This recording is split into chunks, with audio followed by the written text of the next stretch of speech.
agrario y la ubicación del derecho agrario en las dos grandes ramas del derecho público y derecho privado. Para ello voy a apoyarme en esta oportunidad, jóvenes, en unas diapositivas que hemos preparado para el efecto. Solo me permite, por favor, admitir a los compañeros.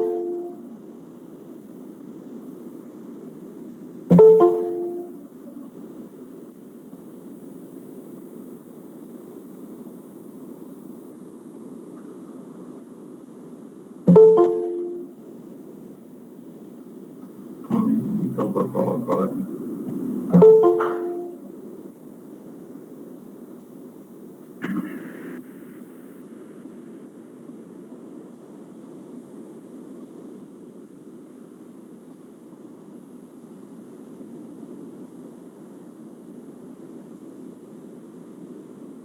Bien, el día de hoy, jóvenes, vamos a, solo admitimos a nuestros compañeros, por favor.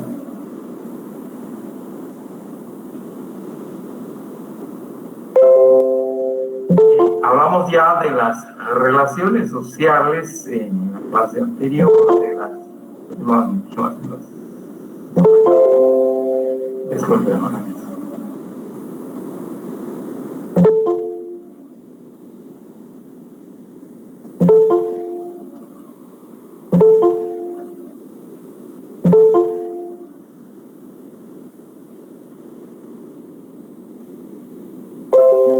ahora sí estamos jóvenes. El día de hoy hablaremos sobre el contenido del derecho agrario, jóvenes. Aquí estamos.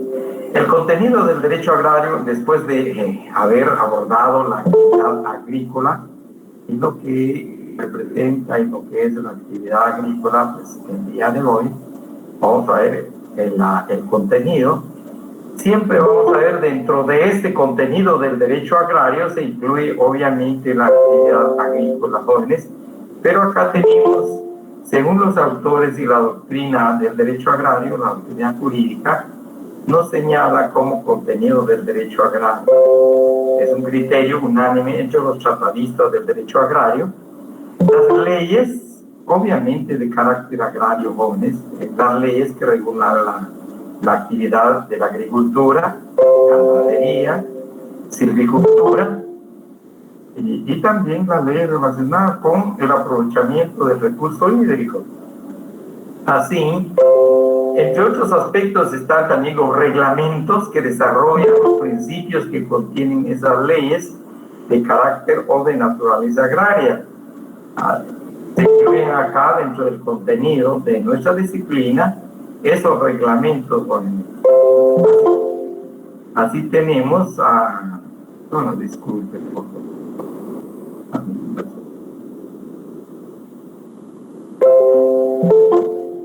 Tenemos los reglamentos, recuerden, dentro de la jerarquía normativa, dentro de la jerarquía de las leyes aparecen pues, los reglamentos en un tercer plano, jóvenes, después de las constitucionales y las ordinarias.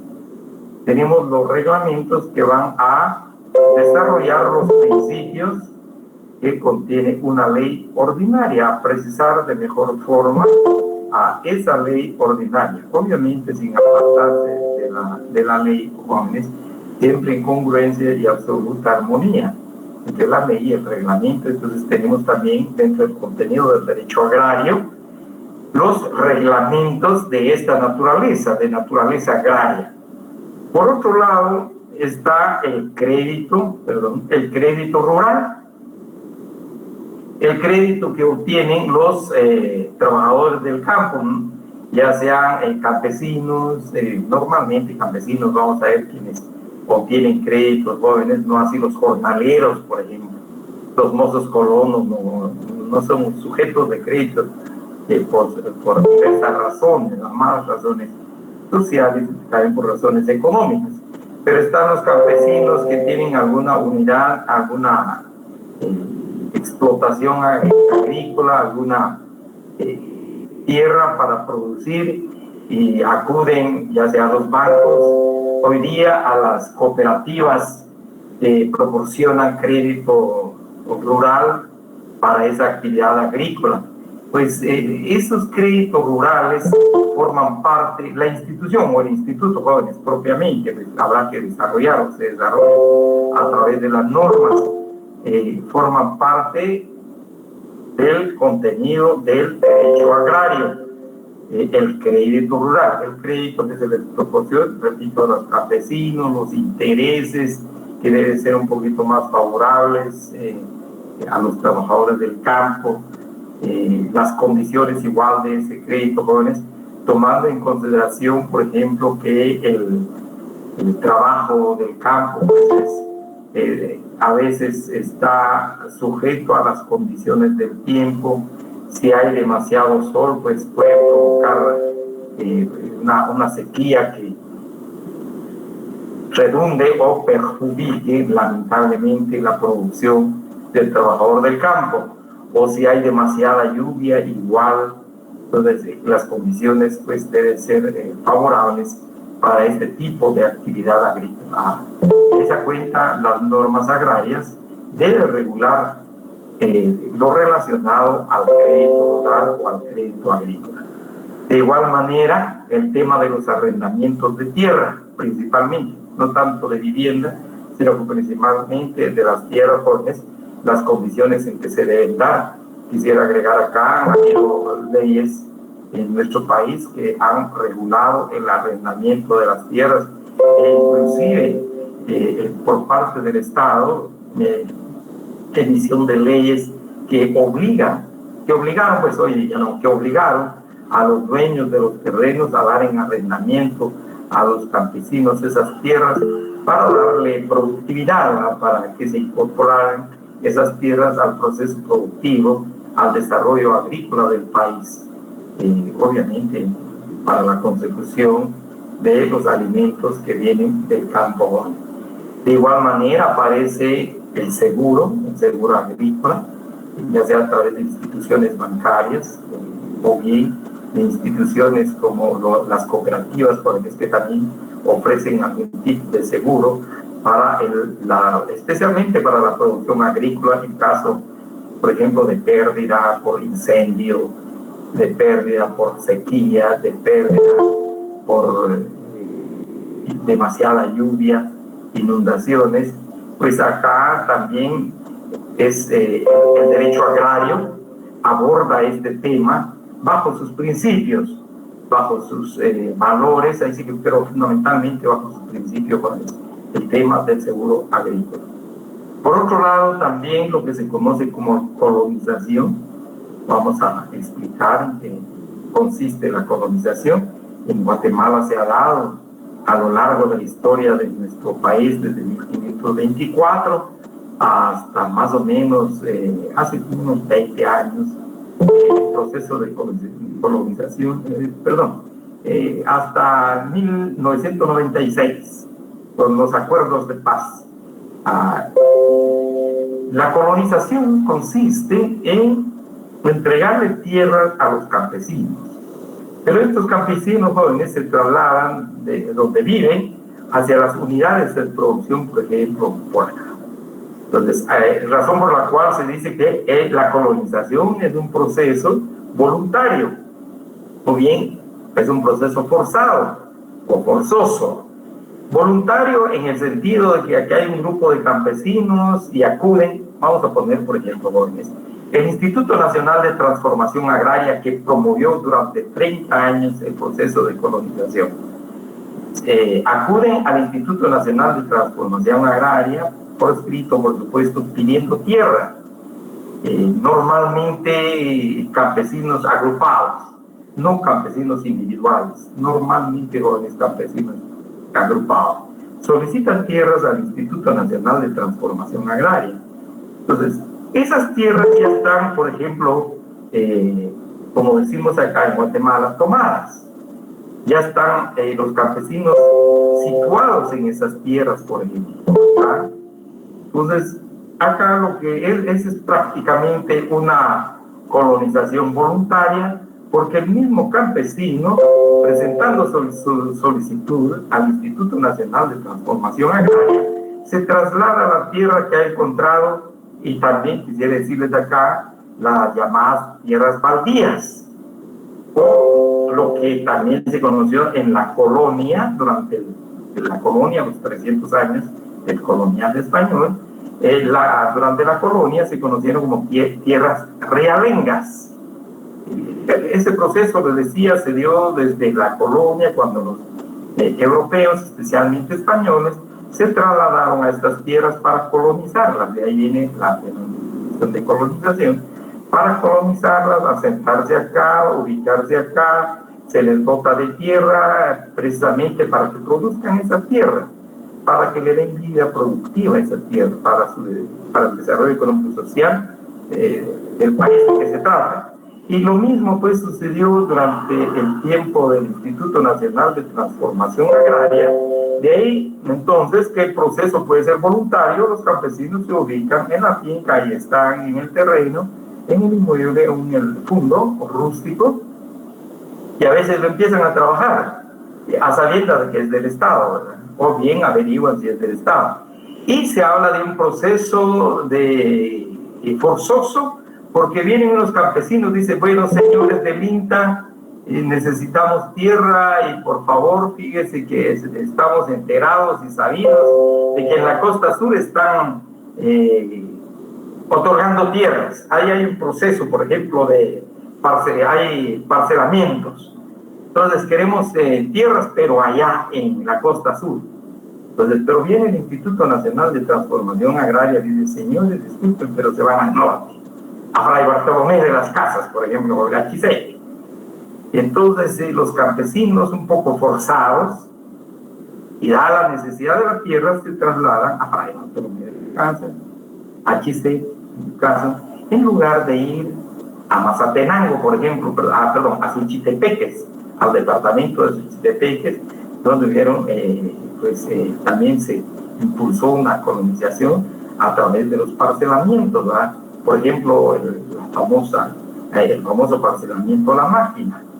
Entonces, por eso se habla de que la colonización es un proceso voluntario o forzado de traslado de campesinos a una unidad, a un punto, a una finca, a unas tierras, para que se les entregue esas tierras legalmente. Puede durar 2, 3, 4, 5 años el proceso de legalización. Pero en tanto eso sucede, a veces los campesinos ya se sitúan en las tierras, empiezan a trabajarlas, entonces las producen, porque la idea fundamental de la colonización es la producción, el aprovechamiento productivo de esas tierras y hacerlas suyas, por supuesto, ¿verdad? Y de ser posible generar desarrollo, no solamente rural en ese lugar, probablemente y de manera posterior, un desarrollo urbano, llegando más gente, más comercio, a veces estos lugares pues se convierten en municipios, como ha sucedido en nuestro país. Entonces, esa es la colonización.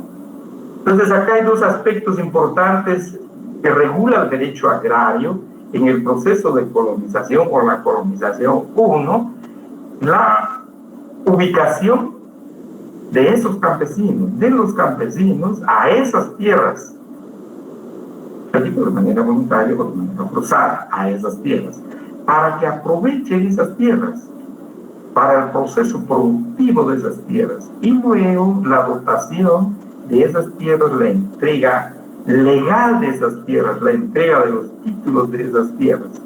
Normalmente a los campesinos se les entrega en grupo, no de manera individual, ya que de manera individual yo creo que no hay tierra que alcance, sino que en forma colectiva. Eso pasó durante la existencia del Instituto Nacional de Transformación Agraria. Así que la colonización, si se diera y si hubiese posibilidad todavía en Guatemala, forma parte del contenido del derecho agrario. Dos, la colonización va a afectar tierras del Estado. Durante la colonia, decía, se les conocieron como tierras realengas porque eran tierras del rey.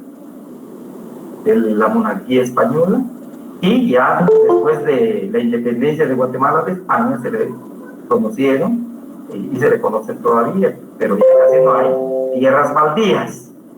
Las tierras baldías, dicen algunos, son de nadie, y no es así, son del Estado. Es prácticamente el territorio del Estado, solo que no se ha legalizado a nombre de nadie, más que del Estado. La colonización. Luego, la comercialización de productos agrícolas también forma parte del contenido del derecho agrario. Las normas que regulan esa comercialización, siempre bajo el principio, por lo menos en los países nuestros jóvenes, prevaleciendo el interés de los campesinos, tratando el Estado de resguardar esos intereses, dadas las condiciones desfavorables en que se encuentran económicas y socialmente. Entonces, ahí vienen las normas jurídicas agrarias que regulan el proceso de comercialización de esos productos. De igual manera, la propiedad rústica, no la propiedad urbana, la propiedad rústica también forma parte del contenido del derecho agrario, aun cuando, haciendo la aclaración, obviamente forma parte del contenido, pero no es la propiedad en sí, jóvenes, sino que fundamentalmente el uso que se le da a esa propiedad, ya que, recordemos, el derecho agrario lo que busca es el proceso productivo, la agricultura, la ganadería, el aprovechamiento del bosque, siempre desde ese punto de vista dinámico, de aprovechamiento, de desarrollo económico social de los países. Entonces, así tenemos la propiedad rústica desde esa perspectiva, independientemente cuál sea su forma, ya sea propiedad social, privada, particular, etcétera, pero básicamente desde esta perspectiva dinámica, digamos, de movimiento productivo. De igual manera, las sociedades agrícolas que se conforman debían estar regidas por el derecho agrario. Las instituciones agrarias debían de atender esas sociedades agrícolas. Sin embargo, hoy día encontramos que las sociedades que se conforman de carácter agrícola en Guatemala se constituyen a la luz del derecho mercantil, bajo los principios del derecho mercantil, bajo los principios de una rama privada del derecho, y debería de ser bajo la luz, bajo el tenor del derecho agrario. Sin embargo, en su país, repito, están las sociedades agrícolas reguladas en su constitución por el derecho mercantil. Acá podríamos hablar también de estas sociedades, por ejemplo, la empresa agrícola. En algún caso, en Guatemala especialmente, existe una ley que regula la empresa agrícola asociativa, las famosas, las empresas campesinas, empresas campesinas asociativas, las famosas ECAs, o la ECA, que es realmente se ubica dentro del derecho agrario, ya que es una ley que regula la creación de esta empresa de campesinos, la diferencia de las sociedades mercantiles, agrícolas, hoy se constituyen a la luz del derecho mercantil, pero es la aspiración, por eso se habla de sociedades agrícolas. De igual manera, la educación rural y agrícola, la formación de los jóvenes, de los niños, de las personas en el tema agrícola, debía de ser atendido por el derecho agrario. Es una de las aspiraciones, razón por la cual los tratadistas, los estudiosos del derecho agrario, ubican la educación rural y agrícola en el contenido del derecho agrario, y las normas del derecho agrario debían de atender este tema de la educación rural y agrícola. De igual manera, las vías de comunicación. Las vías de comunicación debían de ser, obviamente en el campo, en la área rural, el tema del derecho agrario, ya que forma parte de su contenido, especialmente para extraer, para trasladar o para sacar los productos de los fondos de las unidades de producción agrícola hacia el área urbana, luego hacia las ciudades, y probablemente también pues hacia las ciudades. Las vías de comunicación debían de estar en buenas condiciones, tomando en consideración también que el producto agrícola es perecedero, no aguanta mucho tiempo. Y podríamos decir que en Guatemala ha ido mejorando este tema de las vías de comunicación. Si nos remontamos a 20 años para atrás, realmente vamos a ver que las vías de comunicación en nuestro país estaban en condiciones muy difíciles, realmente muy difíciles. Hoy día ha ido mejorando este sistema de comunicación, este sistema de vías de comunicación, también gracias a acá, bajo la idea de la reforma constitucional en cuanto al porcentaje constitucional que se les entrega a las municipalidades.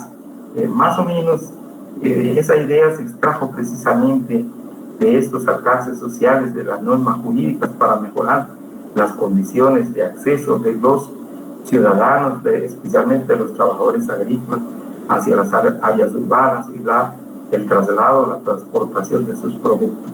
Entonces acá se incluye por los transformistas en doctrina como contenido del derecho agrario las vías de comunicación para facilitar la extracción precisamente de los productos agrícolas del campo a la ciudad.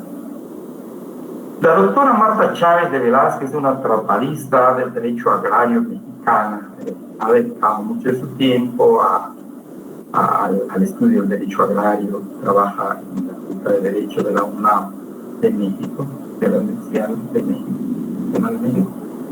Ha incluido dentro del tema que ha abordado como contenidos del derecho agrario, higiene y salubridad rural, que no había sido tratado.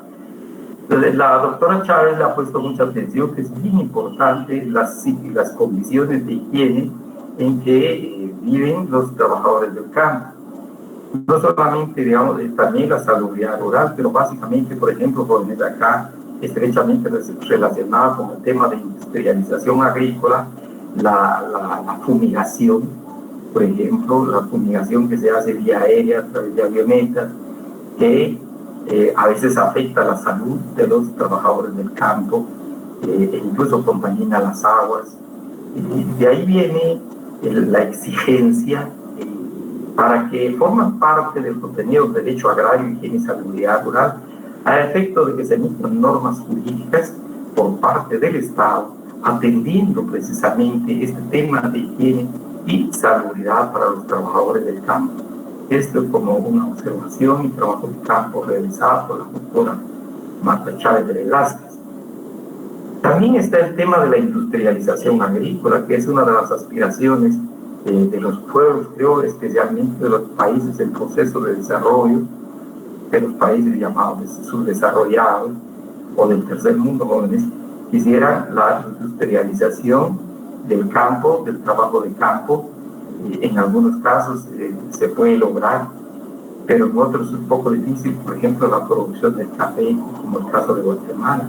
Es muy difícil hablar, digamos, del proceso de industrialización, de la siembra del café, de la cosecha del café. Ya se habla de la industrialización, pero ya en cuanto a procesamiento del café, envasamiento del café, que se consume a nivel nacional o también se destina al mercado internacional. Pero una de las aspiraciones de los pueblos es la industrialización, tratando de emular, tratando de imitar los procesos de industrialización agrícola que se lleva a cabo en los países desarrollados. Es el caso de los Estados Unidos, los países europeos, especialmente Alemania, por ejemplo, Italia, Francia, donde los procesos de industrialización han avanzado, razón por la cual para el derecho agrario se incluye el tema de la industrialización agrícola, porque también la industrialización tiene sus ciertas desventajas. Por ejemplo, una de las ventajas es la contaminación de los ríos con la industrialización, y acá, pues a través de normas jurídicas, se trataría de mitigar o, en su caso, de neutralizar la contaminación, por ejemplo. Luego, dentro del contenido del derecho agrario, también para la autora Marta Chávez, incluye el derecho laboral, rural. Es el caso hoy día en Guatemala, por ejemplo, a través del derecho laboral, en una parte del derecho laboral, se regula el trabajo agrícola, cuando desde esa perspectiva se estaría hablando de un derecho laboral rural autónomo, no solamente desde la perspectiva sustantiva, de la perspectiva material, jóvenes, sino también desde el punto de vista procesal, desde el punto de vista adjetivo. Esa es la razón por la cual la profesora Chávez se refiere a un derecho laboral rural autónomo, tanto en materia sustantiva como en materia procesal. Dado que los países nuestros, incluso México, por ejemplo, adolece de un derecho laboral rural. Está el derecho laboral de manera general para todos los trabajadores, ¿verdad? Y una parte de este derecho, que es un caso de Guatemala, decía lo relacionado al trabajo agrícola. Encontramos los contratos y concesiones rurales, especialmente los contratos rurales, dado que en nuestros países la mayoría de las personas son analfabetos, o en su caso son bilingües, el idioma español y un idioma indígena. En el caso de Guatemala, el español y el idioma maya. Entonces, acá se habla de estos contratos, que son contratos orales, no escritos, por ejemplo, jóvenes. Luego, las concesiones rurales. El Estado, en el caso de la utilización de las tierras del Estado, se pueden tener concesiones de carácter rural, ya sea a cualquier persona nacional. En el caso concretamente de Guatemala, por ejemplo, el aprovechamiento forestal del bosque que está en las fincas del Estado, en las tierras, en las fincas del Estado, legalmente constituidas a favor del Estado, pues si existen mantos de bosque, se pueden concesionar. Se puede concesionar el aprovechamiento de ese recurso bosque. Entonces, eso forma parte del derecho agrario. Sin embargo, en Guatemala todavía se hace uso de la ley de contrataciones del Estado en este tipo de concesiones. Algunos requisitos, no todos, algunos requisitos en materia de concesión, pues, razón por la cual se indica de que deberían existir esos contratos y concesiones rurales regulados por el derecho agrario. Lo mismo sucede con los contratos laborales, jóvenes, caen, se supeditan al derecho laboral hoy en nuestro país. Y la aspiración es esto de carácter autónomo.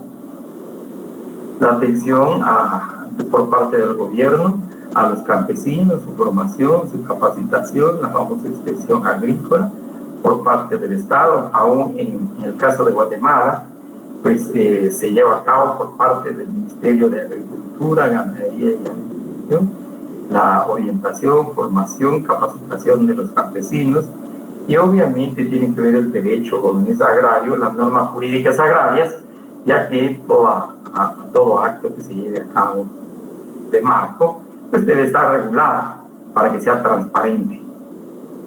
Y luego la tenencia de la tierra, acá propiamente la tenencia, que sea legal, justamente garantizada y planificada, fundamentalmente en cuanto a la tenencia de la tierra. Acá, por ejemplo, si el Estado, hablábamos acá en el caso de la colonización, jóvenes, el Estado otorga tierras, pues esas tierras se deben legalizar. El Instituto Nacional de Transformación Agraria, a lo largo de los 30 años de su existencia en nuestro país, lamentablemente no legalizó todas las tierras que creó, no pudo legalizar INTA por diversas razones. Esas tierras entregadas a los campesinos, y ante una situación así de incertidumbre legal, la falta de garantía de esa tenencia, pues cualquiera puede, como vimos en Guatemala, quitarle a los campesinos esas tierras. Entonces, ese tema de la tenencia de la tierra, pues forma parte del contenido del derecho agrario. No obstante, hoy día, en el caso de la tenencia de la tierra y esos problemas que quedaron como resabio de la existencia del Instituto Nacional de Transformación Agraria, está siendo atendido por la nueva institución de gobierno que se encargó del tema tierra, el Fondo de Tierras. Pero el Fondo de Tierras, jóvenes, hasta ahora, pues, está en esta tensión, e incluso también en cuanto a la tenencia de la tierra, por ejemplo, se estableció de que a través durante la existencia del INTA se entregaron tierras a personas que no se les debía entregar, profesionistas, militares, que realmente pues, no estaban para explotar y aprovechar la tierra. Entonces, en las disposiciones últimas del decreto 1551, y ahora la ley del Fondo de Tierras establece la recuperación de esas tierras. Desde el Fondo de Tierras hace más de 10 años, pues no ha habido ninguna recuperación de tierras, pero forma parte del derecho agrario ese contenido de la tenencia de la tierra. Luego, el profesor Lucio Mendieta Núñez, desde mexicano, maestro ilustre, ha consagrado su vida como maestro de Derecho Agrario, de la Facultad de Derecho de la UNAM, también jóvenes, ha escrito varios libros sobre el derecho agrario, realmente es un profesor que dio mucha luz para muchos profesores, muchos tratadistas latinoamericanos, en cuanto a sus escritos. Agrega el profesor Lucio Mendieta Núñez que también debe formar parte del contenido del derecho agrario la doctrina y la jurisprudencia, además de lo que ya hemos hablado, ¿verdad? Esto que hemos hablado, créditos, seguros, pero también dice la doctrina y la jurisprudencia. ¿Por qué la doctrina?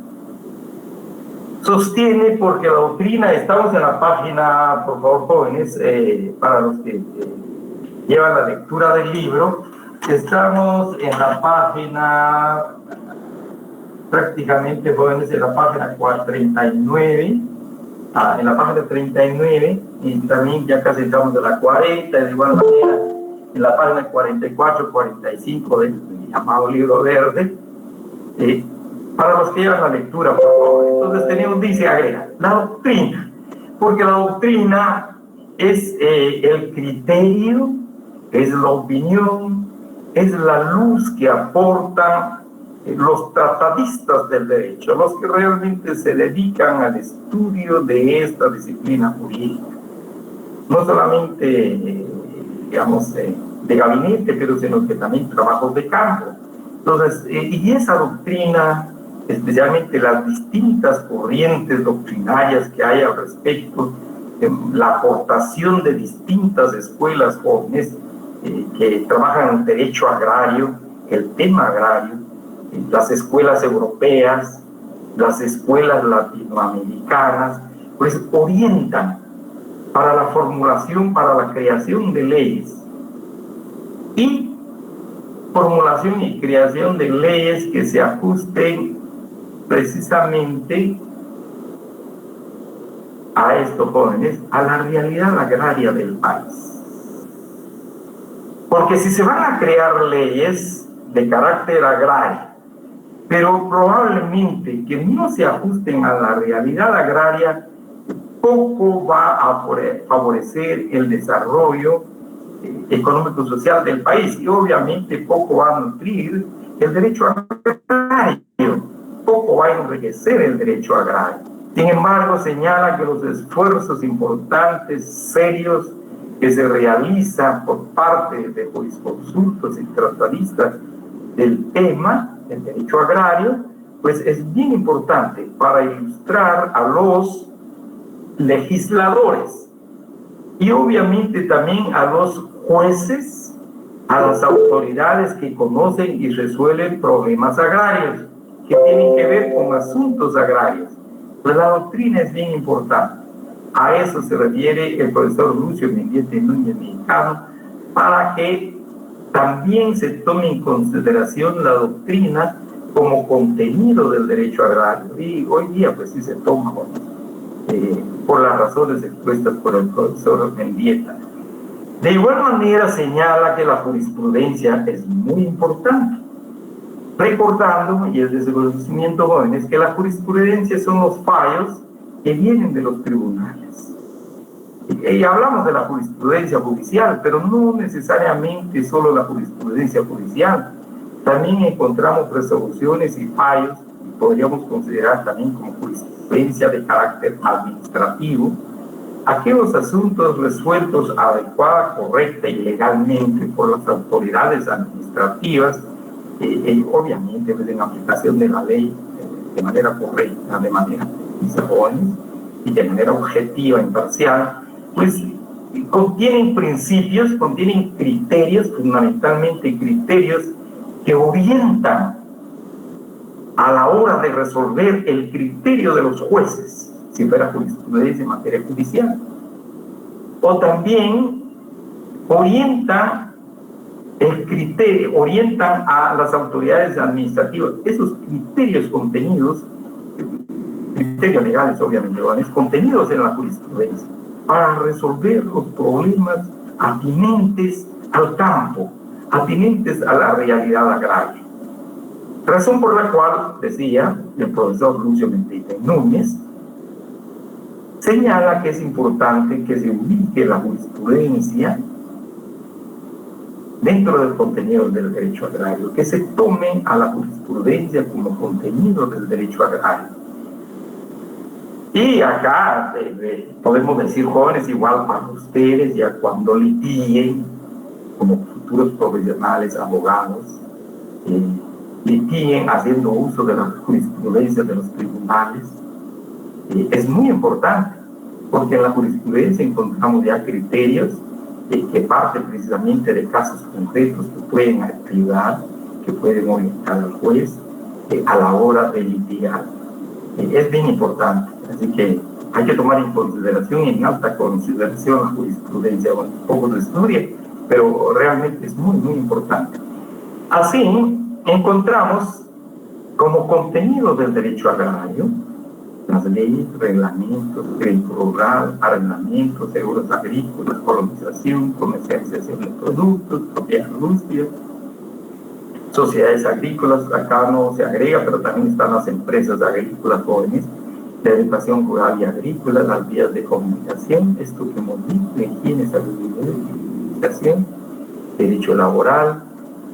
Tampoco aparece acá, pero también se habla, por ejemplo, de la reforma agraria, aun cuando les decía, la reforma agraria es un instituto propio del derecho agrario y que hay que pasar por la reforma agraria, por el estudio de la reforma agraria cuando estudiamos derecho agrario. Entonces, entre otros, acá aparece el contenido del derecho agrario. Obviamente, también forma parte del contenido del derecho agrario la actividad agrícola, que hemos visto ya sin la menor duda. No obstante, acá como actividad agrícola, sus elementos integrantes, pero gira precisamente alrededor de la agricultura, los seguros, higiene, salubridad, educación rural, lo que hemos visto como contenido, igual alrededor de la ganadería, con la silvicultura, el aprovechamiento del agua. Esto es el tema del contenido de nuestra disciplina, el contenido del derecho agrario. Enseguida pasamos a la definición del derecho agrario. Acá ya es más limitar lo que vamos a entender por derecho agrario.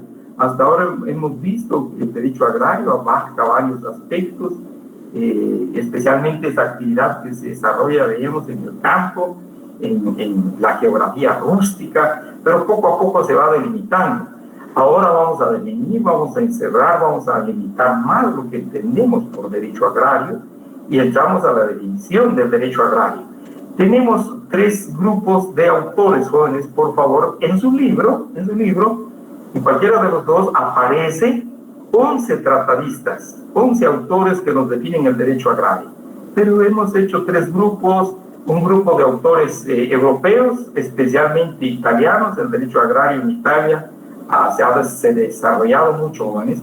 Es uno de los países que tiene el derecho agrario muy desarrollado, solo que desde una perspectiva particular.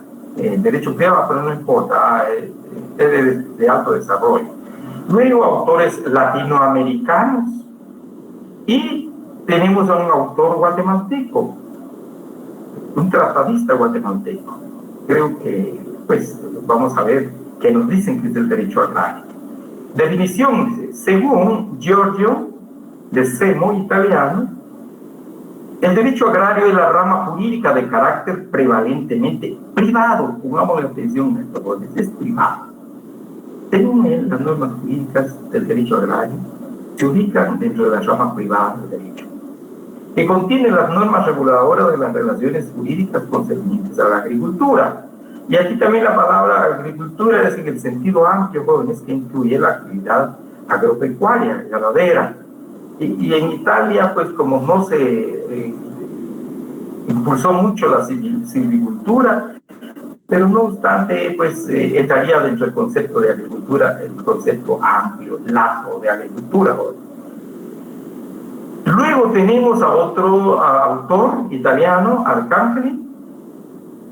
Se entiende por derecho agrario la totalidad de las normas. Por favor, pongámosle atención a esto que dice, ya sean de derecho privado o de derecho público, que regulan los sujetos, los bienes, los actos y las relaciones jurídicas pertenecientes a la agricultura, también en sentido lato, en sentido amplio, agricultura, ganadería, agropecuaria, y la silvicultura. Luego tenemos, asisto, el derecho agrario o legislación agraria. El derecho agrario o legislación agraria, según Sisto, consiste en el conjunto de las normas jurídicas que se refieren principalmente a los fundos rústicos y a la agricultura también desde una perspectiva amplia de agricultura. Incluye la agricultura y aunque no, repito, tanto la silvicultura, pero también incluye acá y obviamente el aprovechamiento del agua. Esto según estos autores europeos. Ahora, según los latinoamericanos, encontramos un argentino, Raúl Mugaburu, en su libro dice Maga, pero es Mugaburu, jóvenes. Raúl Mugaburu es argentino, señala, es el conjunto autónomo de preceptos jurídicos que recaen sobre las relaciones emergentes de toda explotación agropecuaria, agricultura y ganadería, establecidos con el fin principal de garantizar los intereses de los individuos o de la colectividad derivados de aquellas explotaciones. Dos ideas tenemos acá, uno que prácticamente este autor, Raúl Mugaburu, nos señala que nos habla de la autonomía del derecho agrario, de la rama del derecho civil, indiscutiblemente, y del derecho administrativo, conjunto autónomo, de las relaciones agropecuarias, perdón, de la explotación agropecuaria, ya sea, digamos, de manera, los intereses de manera individual o de manera colectiva, las empresas, por ejemplo, las colectividades, las empresas, las cooperativas, el enfoque que hace precisamente este autor. Luego otro, Lucio Mendieta Núñez, consideramos importante su definición, repito, es uno de los trataístas latinoamericanos, muy connotados, como hoy día es el doctor Ricardo Celedón de Costa Rica.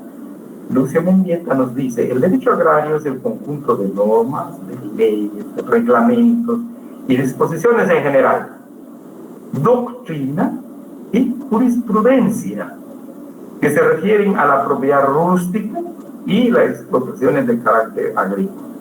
Entonces acá incluye, repito, la propiedad rústica, la doctrina, la jurisprudencia, pero también ver esa propiedad desde el punto de vista dinámico, desde el punto de vista del desarrollo, como explotaciones o unidades de producción agrícola, que es lo que interesa, que realmente lo que consigue el derecho agrario.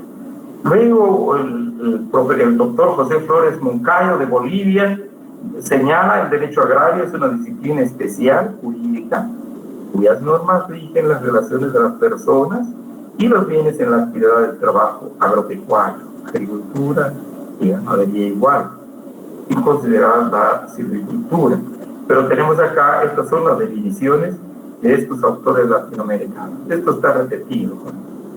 Luego viene el profesor César Augusto Toledo Peñate, es abogado guatemalteco, dio clases de Derecho Agrario en nuestra facultad, aquí donde estamos estudiando.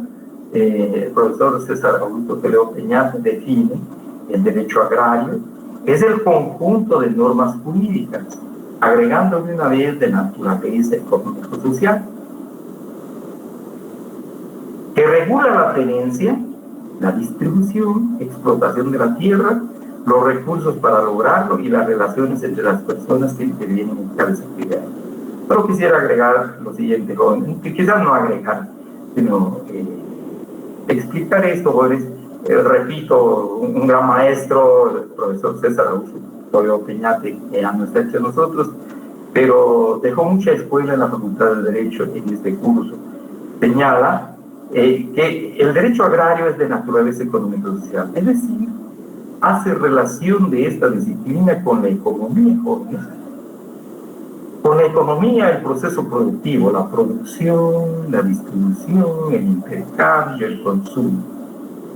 Y obviamente también habla social en cuanto a la relación de propiedad, decíamos acá, porque afecta a toda la sociedad. Ciertamente el derecho agrario va a atender a los trabajadores del campo, pero es para el desarrollo económico y social del país. Es razón por la cual habla de la naturaleza social, afecta cuestiones económicas, pero también afecta cuestiones sociales en el campo. Luego regula la tenencia. Acá vean, jóvenes, la tenencia de la tierra, efectivamente, más es por el derecho civil. Recordemos eso, por favor. Pero esta tenencia, y de acuerdo a la experiencia del profesor Peñate, son aquellas entregas que hizo o hicieron, porque fueron varias instituciones, no solamente el Instituto Nacional de Transformación Agraria, a partir de la independencia de Guatemala de España, de la tenencia de la tierra, pero también aquellos títulos que entregó la corona española a algunas comunidades indígenas, jóvenes, a algunas municipalidades indígenas, forma parte de esa tenencia de la tierra. Luego otro aspecto que él agrega en su definición es la distribución, ya que en Guatemala ha sufrido procesos de distribución en la tierra, no solamente del Estado, sino que en un momento dado también de propiedades particulares. Esto también ha sucedido a lo largo de la historia de nuestro país. Y la explotación y el uso de la tierra, obviamente, jóvenes, las actividades agrícolas. Y los recursos para lograrlo. Acá, quizás lo que agrega el profesor Peñate, dada su experiencia y conocimiento del país, jóvenes, que realmente se necesita de la asistencia, del Estado para poder realizar este trabajo productivo, porque sin la asistencia del Estado, jóvenes, realmente el proceso productivo, dadas las condiciones del país en que vivimos, es sumamente difícil. Y las relaciones entre las personas que intervienen en tales actividades. Por favor, me apagan su micrófono, por favor, jóvenes. ¿Alguien tiene su micrófono encendido? Por favor. Entonces, estas son las definiciones. Ahora, podemos escoger cualquiera de estas, jóvenes. Nos dan la idea de lo que es derecho agrario, pero más pensaría de los latinoamericanos.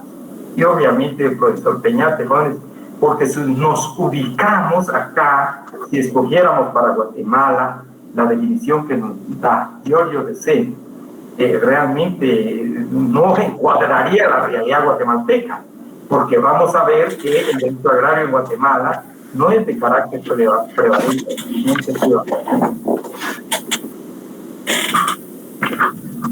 Por favor, jóvenes, ¿alguien tiene su micrófono encendido? Por favor, apague su micrófono. Ahora bien, una vez vistas estas definiciones, repito, tenemos 11, pasamos al tema de la ubicación del derecho agrario, la ubicación de nuestras disciplinas. Al hablar de ubicación del derecho agrario, ¿a qué nos estamos refiriendo? Recordemos en nuestras primeras clases, Introducción al Derecho 1, Introducción al Derecho 2, se nos habla de las dos grandes ramas del derecho. Y nos refieren nuestros profesores del derecho público y el derecho privado.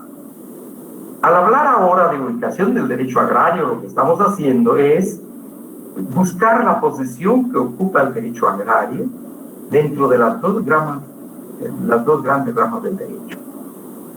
El derecho agrario se ubica en el derecho público, forma parte del derecho público. El derecho agrario forma parte del derecho privado. Hemos visto, Giorgio de Semo nos dice que es prevalentemente, de carácter prevalentemente de derecho privado. Pero ahora para privarse será de derecho público, derecho privado. Eso es lo que vamos a ver acá, razón por la cual Lucio Mendieta y Núñez nos dice, expresa que el carácter prevalentemente público o privado del derecho agrario depende en cada país de antecedentes históricos, sociales y jurídicos. Y de esto vamos a hablar. Tenemos acá, para hacer esa ubicación del derecho agrario, especialmente en nuestro país, en Guatemala, repito, el país que conocemos, el país que estudiamos, existen dos teorías.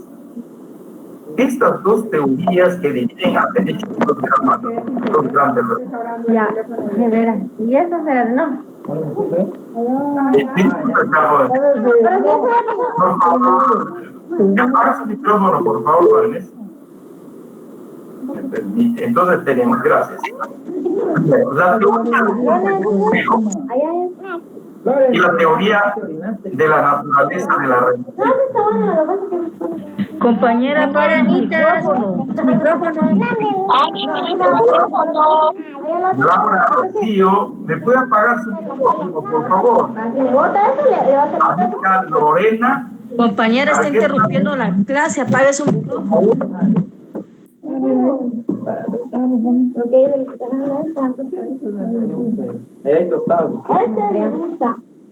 Lorena, su micrófono. Creo que estamos ya. Muchas gracias. Gracias. Anica, Lorena. Muchas gracias. Gracias, compañero. Decía, por favor, muchas gracias por su apoyo, ¿no? Teorías que dividen el derecho en dos grandes ramas. Para eso nos vamos a valer de dos teorías. La teoría del interés en juego. Y esto es de su recordación nada más, jóvenes. Por favor, esto ya lo han visto, pero para los efectos de nuestro curso nos es de extrema utilidad la teoría del interés en juego y la teoría de la naturaleza de la relación. Está en su libro, jóvenes, acá en la página, por favor, 42 del libro amarillo, y del libro verde está en la página, por favor, 47 y 48, para que sigan la lectura. Nos refieren estas dos teorías, la teoría del interés en juego y la teoría de la naturaleza de la relación.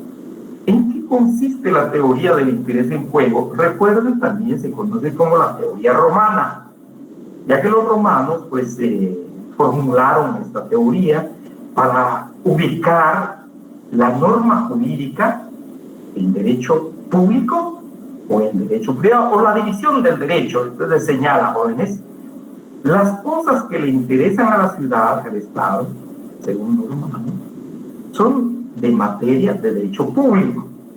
Es decir, en otras palabras, los intereses generales, los intereses sociales que está resguardando, garantizando el Estado,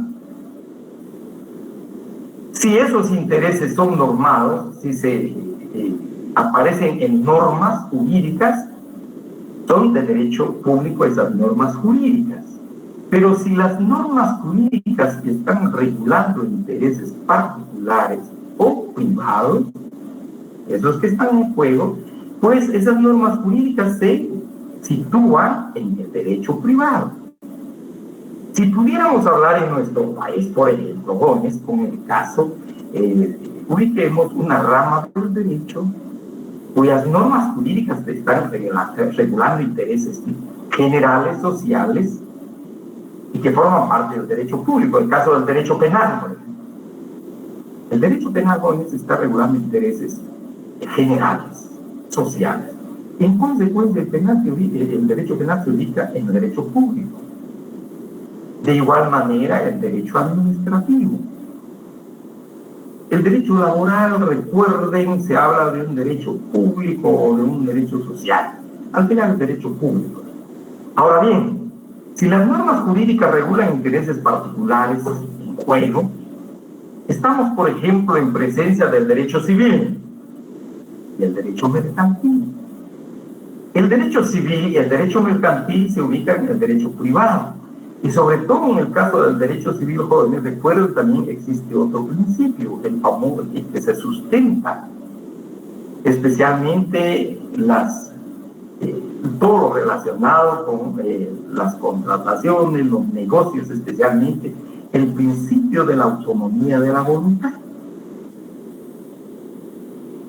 en donde prevalecen los intereses particulares, lo que las partes disponen. Y esas normas que están regulando esos intereses particulares, los intereses privados, se ubican en el derecho privado, según la teoría del interés en juego o teoría romana. Así, nos preguntamos si hiciésemos uso de la teoría del interés en juego o teoría romana, el derecho agrario en Guatemala, ¿qué intereses regula? ¿Intereses particulares? ¿Intereses privados? Pues si fuera así, si está regulando intereses privados, intereses particulares, el derecho agrario en Guatemala se estaría ubicando en el derecho privado, en la rama pública del derecho privado. Pero si el derecho agrario, sus normas, las normas jurídicas del derecho agrario están regulando intereses sociales, intereses colectivos que prevalecen sobre los intereses particulares, obviamente el derecho agrario en Guatemala se ubica en el derecho público, según una teoría del interés en juego y teoría romana. Pero ¿qué nos dice la otra teoría de la naturaleza de la relación antes de ubicar nosotros nuestro derecho, el derecho agrario en Guatemala? Según la teoría de la naturaleza de la relación, señala, jóvenes, existen dos tipos de coordinación, dos tipos de relación. Hay una relación de coordinación, o sea, en un plano de igualdad, por decir en nuestras propias palabras, de tú a tú, de voz a voz, o de usted a usted, de coordinación. Pero también existe una relación de subordinación o de supraordenación. Es decir, alguien está sobre uno. La voluntad de otro prevalece sobre el otro. Es la razón por la cual la doctrina habla de un plano de desigualdad. Obviamente no es sin quebrantar el principio de igualdad que aparece en la Constitución de la República. Distinto a ello, por favor. Señala, este derecho público, el derecho, obviamente la rama del derecho, las normas jurídicas de ese derecho, si se establece entre un particular y el Estado, cuando hay subordinación del primero al segundo, es decir, el particular está subordinado al Estado, está en una relación de supraordenación, el que ordena es el Estado. O si los sujetos de la misma son de los órganos del poder público de los Estados soberanos. Básicamente quisiera ver acá. Por ejemplo, en el caso del derecho civil, en una compraventa, el comprador y el vendedor están en plano de igualdad. Tanto uno tiene derechos y obligaciones, el otro tiene derechos y obligaciones, comprador y vendedor, y se ponen de acuerdo basados en el principio de la autonomía de la voluntad de hacer un negocio. El vendedor pone precio a lo que va a vender, al objeto. El comprador, si le parece muy bien o bien, trata de negociar. Y basados en ese principio de la autonomía de la voluntad, llegan a un acuerdo y se realiza la compraventa. Está en una relación de coordinación, en un plano de igualdad, no de subordinación. Y exactamente estamos en presencia del derecho civil, por ejemplo, en el caso nuestro, y del derecho mercantil. Aunado a ello, les decía, se basa en el principio de la autonomía de la voluntad de las partes. Pero ahora bien, si vamos a esa relación de supraordenación o de subordinación, por decirlo así, un plano de desigualdad sobre la doctrina, sin quebrantar, repito, el principio de igualdad que consagra la Constitución de la República, encontramos, por ejemplo, el Estado dice, bueno, este es el delito de asesinato. Y ese delito de asesinato se le va a penalizar con 50 años. Y viene el particular, señor Estado, mire, por favor, no, hombre, mucho. No, hombre, 50 no, ¿y por qué no le pone 25? El Estado, jóvenes, en resguardo precisamente de los intereses sociales colectivos y en uso del poder soberano que le asiste, tomando en consideración y estudio la situación, el Estado dice 50 años. Y son 50 años. No discute, no negocia ese punto con nadie. Según la teoría de la naturaleza de la relación, el Estado está en uso de su soberanía, está compareciendo como ente soberano y está resguardando el interés de la colectividad. Entonces nos preguntamos en el caso del derecho agrario en Guatemala, repito, jóvenes, si el derecho agrario, si las normas jurídicas del derecho agrario están resguardando, garantizando y cuidando los intereses colectivos de los campesinos, de los trabajadores del campo, de las personas que están situadas en el campo en ese proceso productivo, pues el Estado va a decir muy bien, acá están las normas del derecho agrario. Y el Estado emite esas normas. Por ejemplo, les decía jóvenes, en el caso del arrendamiento obligatorio. Miren, ya no hay tierra. Señores que tienen tierra, así que pongan en arrendamiento sus tierras. Y bajo estas condiciones.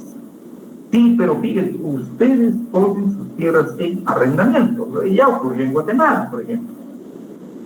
Con el famoso censo epidémico que se llevó a cabo en 1871. Entonces, viene jóvenes, acá el Estado está buscando el interés general. O si el Estado viene y dice, señores, nadie desvía el curso de los ríos. Hagan usted, pero a mí me interesa este río, por favor, porque pasa por mis fincas. Pero acá resguardo del interés colectivo agrario, jóvenes, el Estado eso dispone y hará que se cumpla. Entonces el Estado, en esa relación de supraordenación o de subordinación del particular al Estado, decíamos acá, si eso está garantizando el derecho agrario, los intereses colectivos, sin la menor duda en Guatemala, el derecho agrario se ubica dentro del derecho público. Probablemente en Italia no jóvenes, porque no tiene los problemas que tenemos, razón por la cual los autores que vimos ubican el derecho agrario en el derecho privado y prácticamente sustentados en el principio de la autonomía de la voluntad de las partes. Pero en nuestro país, por eso decimos, ya ubicación del derecho agrario en Guatemala, al derecho agrario se ubica en la rama del derecho público. El Estado tiene que participar, tiene que ver, tiene que intervenir en estas relaciones sociales de producción agrícola. Dada la situación y las condiciones de los trabajadores, de la gran mayoría de los trabajadores del campo, analfabetas, son bilingües o trilingües, o a veces monolingües, especialmente monolingües mayas, jóvenes, el Estado de mucha manera tiene que participar. De esa cuenta hablamos qué implica funcionalmente ubicar al derecho agrario en la rama pública del derecho. Repito, está en su libro, jóvenes, por favor. Les agrego esto, ya voy a leer esto, jóvenes, pero en la clase siguiente voy a insistir un poquito en este punto y vamos a poner unos ejemplos. Pero, ¿qué implicaciones funcionales tiene? En el caso de Guatemala, decíamos, jóvenes, ubicar al derecho agrario en la rama pública. Uno, también según el autor del libro, jóvenes, que las normas del derecho agrario siempre se deben interpretar en el sentido de que los intereses colectivos están por encima de los intereses privados particulares. Cualquier problema, cualquier conflicto, cualquier litis jurídico que se presente ante los tribunales de justicia o ante las autoridades administrativas deben tomar en consideración que esto que se indica acá, este principio con es la prevalencia del interés colectivo sobre el interés particular. Obviamente en materia de derecho agrario, cuando se presentan esos problemas, pues en materia judicial no ocurre eso por no tener autoridades, verdaderas autoridades, tribunales especializados en esta materia. Siempre se aplica el principio del derecho civil. Pero esta es la implicación. Al ubicar el derecho agrario en la rama pública del derecho. 1. 2. Teniendo el Estado un dominio eminente sobre la tierra y otros recursos que se encuentran en los límites de su territorio, en el entendido que este territorio del Estado, el Estado tiene la obligación no solamente legal, jóvenes, fundamentalmente constitucional legal, le corresponde al propio Estado la facultad de intervenir, de vigilar y controlar porque dichos bienes cumplan un amplio beneficio social.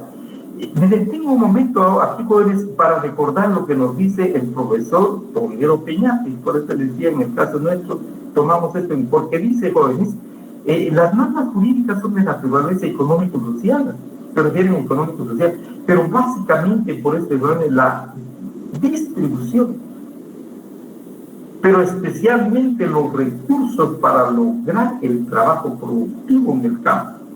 Y aquí el Estado tiene esa obligación legal al ubicarse el derecho agrario en la rama pública del derecho de intervenir, de vigilar y controlar. Hagamos pues caminos para que saquen los productos. Veamos pues que las relaciones de comercio no sea en total y absoluto perjuicio de los productores. A eso se refiere esto, jóvenes, a ubicar el derecho agrario en la Cámara del Derecho. 2 minutos más, por favor, jóvenes, y terminamos esto. Y controlar porque dichos bienes cumplan un amplio beneficio social. Señores, pues es necesario que se arrienden tierras, pues, porque no hay mano de obra, quieren trabajar, pero no hay. Razón por la cual se habla de que se cumplan amplio beneficio social. Luego, 3, que las disposiciones legislativas y ejecutivas de carácter general dictadas en materia agraria no pueden ser impugnadas por otros medios que efectivamente la propia Constitución de la ley agraria se establece.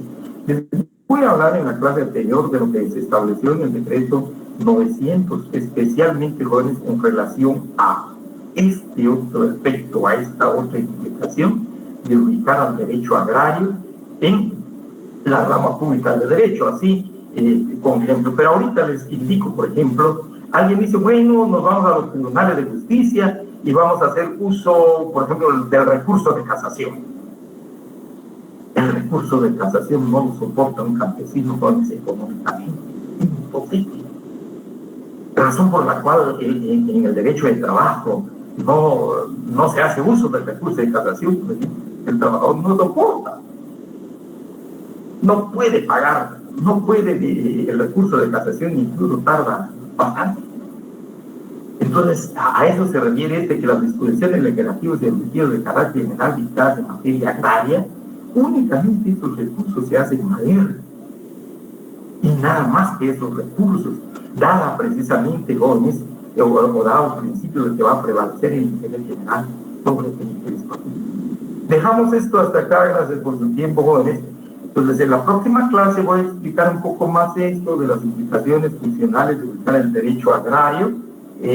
Por favor, y continuemos con la lectura de nuestro libro, quizá con la diferencia que en nuestro libro vienen las relaciones del derecho agrario con otras ciencias.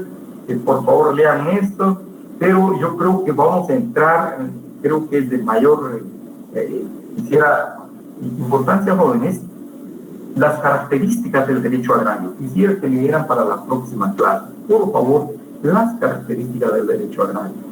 Muchas gracias, jóvenes. Dejamos esto hasta acá y les deseo feliz noche. Muchas gracias. Gracias por apoyarme. Feliz noche. Gracias.